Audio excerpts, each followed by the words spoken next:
She shared the same admiration toward Dustin, who was a young grandmother, but she was well aware that they were not in the same league. It would be best to only admire him from afar. Getting closer would only lead to nothing but frustration. If only he wasn't so remarkable, Vanessa muttered. She looked conflicted. She had finally found someone she liked, but he was so outstanding that she felt inferior. Perhaps it was better to part ways and forget each other in the martial world. Perhaps this was the best outcome they could hope for. Yet, why was she reluctant to see him go? Could she genuinely erase the memory of that exceptional man? Later that day, inside a room back at Zephyr Lodge, a cute little girl was gently shaking Natasha's arm. She was crying. "Pretty lady, please wake up. Please open your eyes and look at me. You promised me you would tell me stories. Why are you still sleeping? If you don't wake up soon, I'm going to get mad."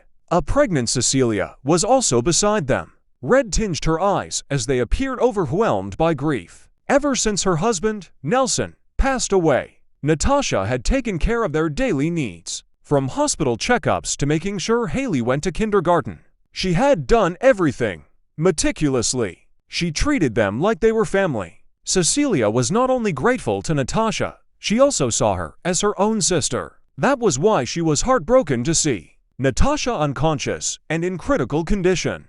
"Dr. Watkins, is there really no other way? Is my sister going to stay unconscious forever?" A tearful Ruth sat by Natasha's bedside, holding her hand tightly. Since her sister had been in critical condition, she had never left her side. It had been 2 days since she had proper rest. To be honest, it's a miracle that she's still holding on right now. Lyndon sighed. Right now, only the Shadow Bloom and Phoenix Word can save her. If Mr. Reese can bring back those herbs in time, there is a greater chance for survival. But if he takes too long, I'm afraid that glimmer of hope would die out. "Oh, Dustin, where have you gone?